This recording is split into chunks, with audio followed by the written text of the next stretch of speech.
Ang adik, kahit ano sabihin mo,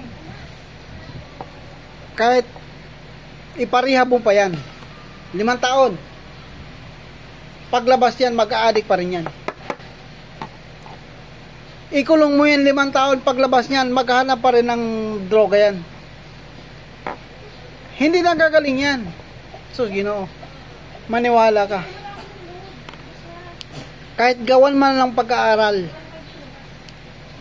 gawa ng statistic yan, ilan ang gumaling, ilan ang hindi bumalik na sa pagdodroga.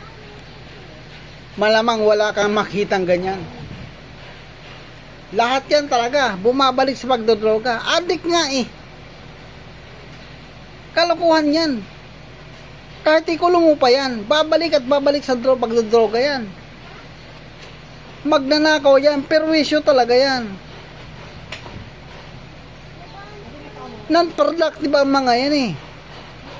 Ang gagawin yan, magnakaw, hindi magtatrabaho yan, addict nga yan eh. Non-productive yan, walang kwenta yan na bahagi ng susunod. Wala. Pabigat yan sa lipunan. Kaya dapat lang talaga patayin. Dapat patayin lahat ng addict. Huwag nang ikulong. Sus, ginuli ako na naniwalang ikulong at magbabago. Walang ganon. Hindi yan. Hindi magbabago yan. Dapat kaagad talaga. Patayin kaagad. Patayin. Hindi nagagaling yan. Wala kayong pruweba na pagka ikulong mo yung addict, gagaling pa. Wala kang pruweba na pagka iparehab mo yung addict, hindi na babalik yan sa pagdodroga. Wala kang pruwebang ganun. Kahit gawan mo lang statistics. Mag-survey ka. Babalik at babalik yan sa pagdodroga talaga. Di ako naniniwala na hindi magdodroga yan pagkaraan ng 5 taong pagkakakulong. Babalik talaga yan sa pagdodroga. Kaya dapat lang talaga patayin yan. Patayin agad-agad. Kasi walang silbi sa lipunan yan eh. At saka hindi ako naniniwala. Hindi ako naniniwalang biktima, nakakatawa. Tawagin mo yung addict, biktima raw. Kalukuhan, hindi yan biktima. Paano naging biktima ang addict? Ang addict ang nambibiktima, hindi yung biktima ang addict, kalokohan. Paano naging biktima ang addict? Sige nga. Oh, paano naging biktima ang addict? Wala kang rason dyan.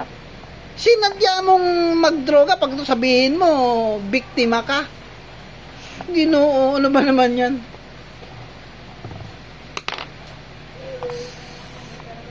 Hindi pinag-iisipang mga ano yan eh. Hindi biktima ang addict.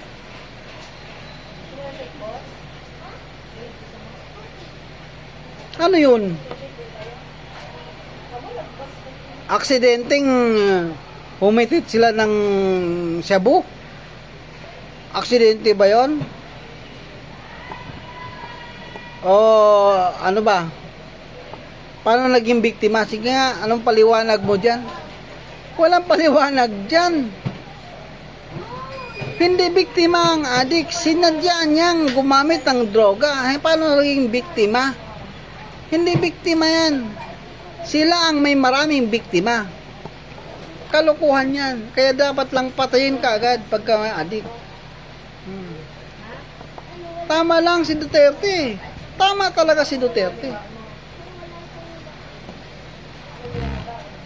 Walang puwang sa lipunan yung mga ganyang tao eh. Walang hindi yan produktibo. Non-productive sila. Wala silang ambag sa lipunan. Ano ambag nila sa lipunan? Wala.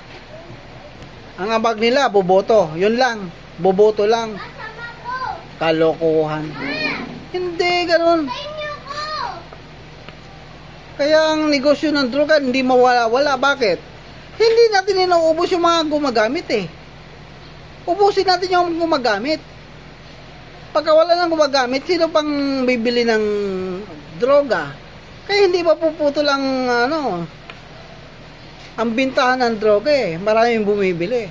Pero pagka inubos mo yung mga bumibili, patay mo lahat. ipa-practice mo, pagka positive, patay ka agad, barilin sa ulo. Ganun lang.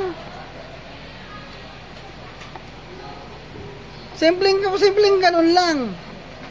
Pagka ikaw, positibo ka sa droga, barilin ka agad sa ulo para wala lang problema. Hindi yung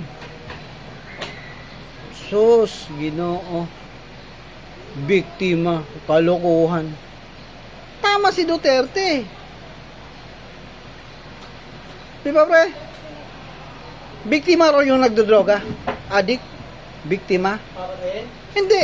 Sabi nila, yung mga nag-addict daw, mga biktima raw. Paano naging biktima ang addict?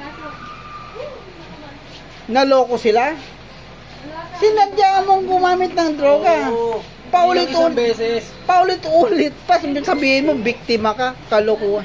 Hindi ako naniwala dun. Hindi biktima yan. Galing na sa general yung nagsabi, hindi naman daw Kaya nga yung general yung si Marvin, naging kapangalan ko pa wala nga, napaka-bobo. Sorry Lord. Pasensya na.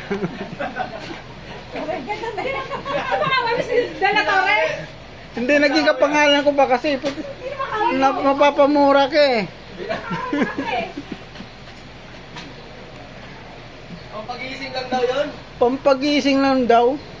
Kasi mahaba daw oras ng trabaho. Ay nako. Sus, Ginoo.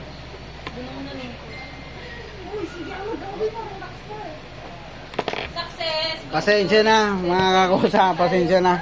Medyo talagang mapapamura ka pagka ang pag-usapan natin itong PNP chip na na gunggong talagang mapapamura ka. Pasensya na mga kakusa.